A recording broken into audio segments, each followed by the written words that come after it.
thought I would share with you today some of the features that I like on my iPhone. Some of them are specific to the iPhone 5. Some of them I learned from the iPhone 5 Dummies book.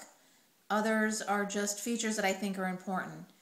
I'm going to start in settings. And to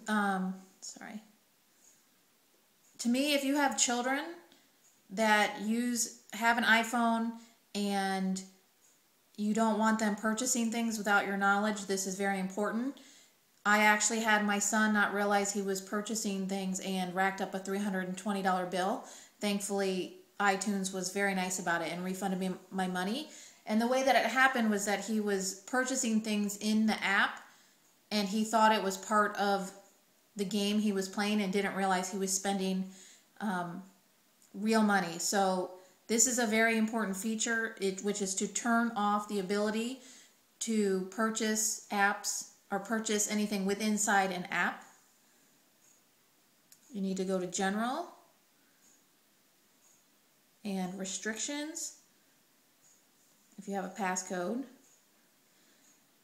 there's two options. There's an option right here, installing apps. You can turn that off and you won't be allowed to install apps at all without coming back and turning that on. But if you scroll down a little bit, there is a in-app purchase, and you can see I have mine off. This means that if you or your child are playing a game and it prompts you to buy gems or to buy coins in the game, you're not going to be able to do it, which I think is a great feature. Some of the newer features of the iPhone 5 to me is the reminders, which I think was on iPhone 4, but I didn't realize it until I read the book, and Passbook. The reminders is a task I just started using, and I love this because it's one of the things the old iPhones didn't have. I hated that if I had an appointment on Thursday that I couldn't go into my phone and tell it to remind me or make a noise. For me, it's the noise. I need the noise to, jingle in my purse to make me come look at my phone and see what the reminder is. And I need it especially for appointments. For example, I have an appointment this week. I'm on vacation. Without being at work and having the reminder pop up in my calendar, I'm not going to remember. So you can come in here and you can go to reminders, add a reminder, name it whatever you want to name it, doctors. And one of the really cool features of the reminders is that you can be reminded at a location. If you want to be reminded that, hey, the next time you go in the grocery store, don't forget to pick up eggs, you can actually set this to say, pick up eggs and remind me when I am at this location. And your phone, as long as you have the location feature set on, will remind you that you need to pick up eggs. So this is a feature that I like a lot. The Passbook I haven't used a whole lot, but it's definitely a new feature.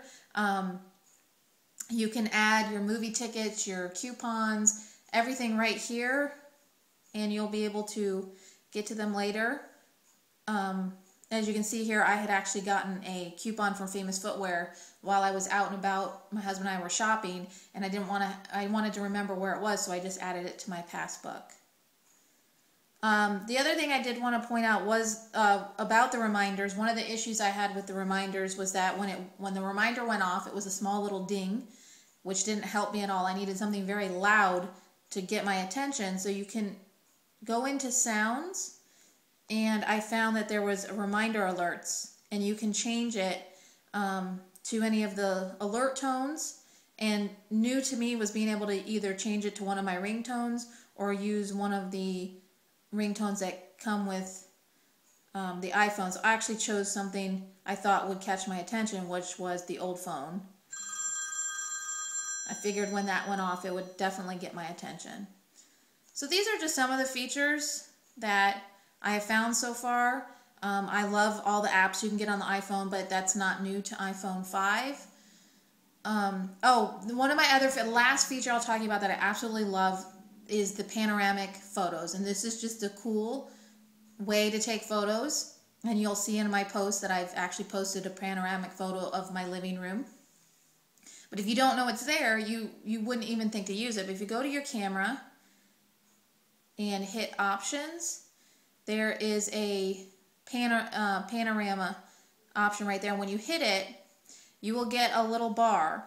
And basically you take your phone, and I'll see if I can well, I'm not, it's going to be too hard to try to do it, but basically you hit the camera button like you're taking a picture, slowly pan around your room, keeping that arrow within that line, and it'll actually take an entire 180 and sometimes even more picture of whatever you're taking a picture of, and it's just really, really cool. I really loved playing with that one. And just for the record, this video, provided that I can get this video over to YouTube to post on my blog, is actually being done on the video that comes with iPhone. I found it a lot easier than trying to set up my camera to do this video. So those are just some of the features that I like. I'd love to hear what you like. If you're new to iPhone, I definitely suggest getting the iPhone Dummies book.